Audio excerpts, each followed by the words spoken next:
Last week, I was in Stockholm, one of Europe's most magical Christmas destinations. One of the highlights was definitely exploring Old Town, Gamla Stan, an area that's really super cozy, filled with charm. There's food, there's shops.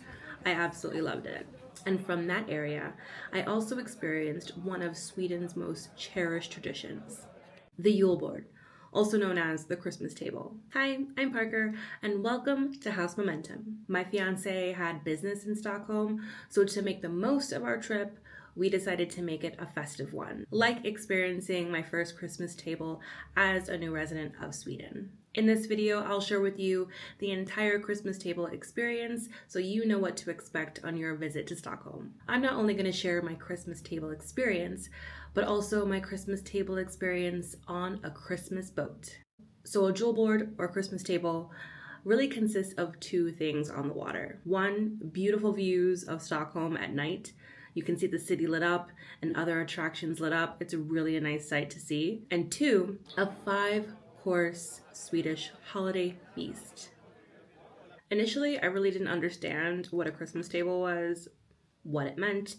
I just thought it was a reason to eat some food. I'm not complaining, I'm not asking questions, but in this case, there is some history to it. In Sweden, a Christmas table is a time-honored tradition that's rooted all the way back to Viking times. It's a multi-course buffet that brings families together to enjoy dishes that are from the past and present. So a lot of the food that is prepared at a Christmas table also pays homage to the harder times in Sweden, specifically in the late 1800s. There was famine, there was no food, not many resources, so this really was a time to make food that lasted.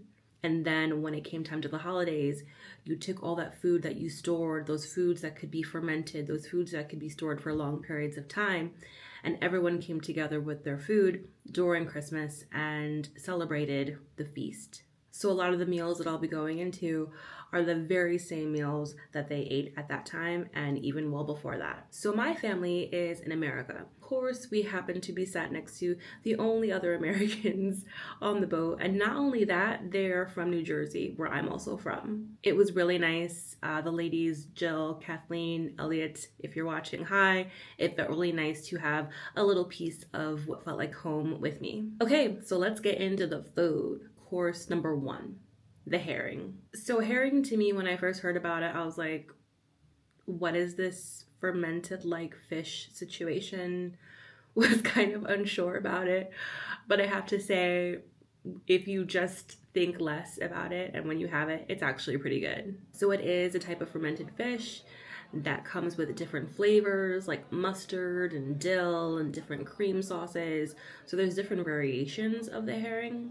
And of course, serve with cheese or some kind of bread. Herring is really a tribute to Sweden's coastal heritage and has been a staple for centuries. Now we get to course number 2, seafood.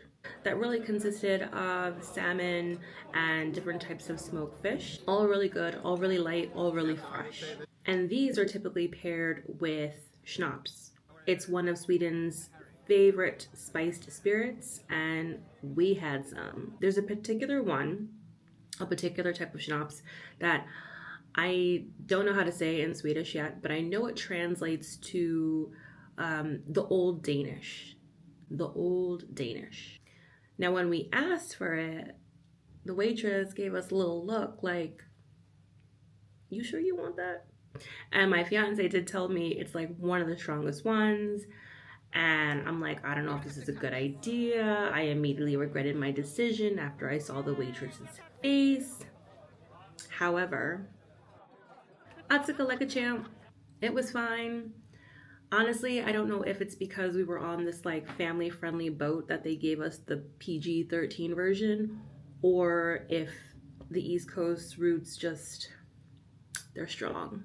So either way, I actually enjoyed it. I thought it was delicious and I would totally have it again. One thing you will come across and see and might even participate in on the boat in between meals throughout the entire ride is singing.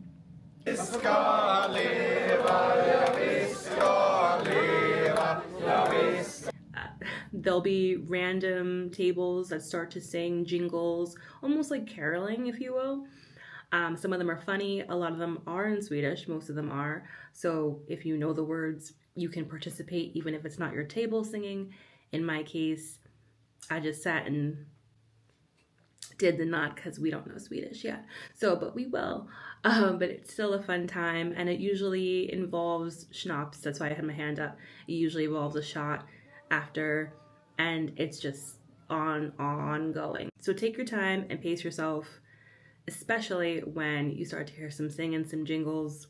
That means the party's getting started. When it comes to the Schnapps in general, take your time, because you can technically start to drink them at any time in between your courses, specifically with the fish, but it will sneak up on you. It will. So if you want to enjoy, definitely feel free. There's different types, there's different kinds, but just pace yourself because they're sneaky. Course number 3 is the cold cuts and salad. So this really brings about Christmas ham, savory flavors, and really vibrant salads. It's all really light, it's all very vibrant and intentional because it's preparing you for the heavier meals to follow, which leads us into course number 4, the hot food. That is just it, it's just hot. This includes, of course, Swedish meatballs, hello, sausage, and my favorite, it's called Jansson's Temptation.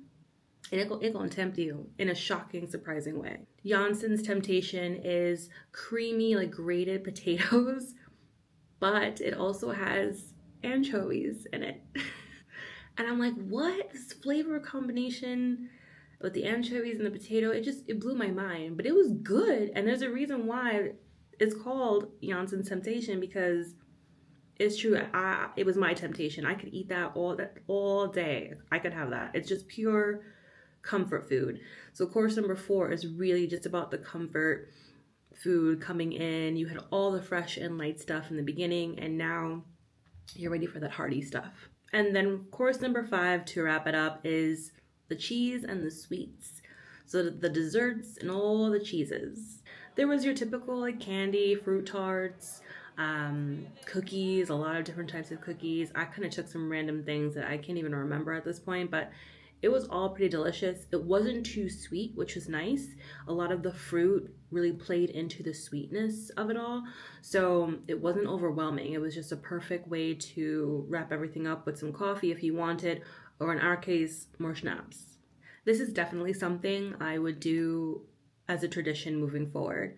We live outside of Stockholm, but I would definitely be down to make the trip, go on the boat, have the schnapps, eat my Jansson's Temptation, and have a good time. If you've also been to Stockholm during Christmas, let me know what kind of traditions you took part in. I know there are so many other festive activities that are available in the area, so leave a comment and let me know what you enjoyed the most. If you enjoyed this video, give it a like, and if you want to join me as I navigate living in Sweden and sharing many other things, consider subscribing. Merry Christmas, Happy Holidays, and I will see you in the next video.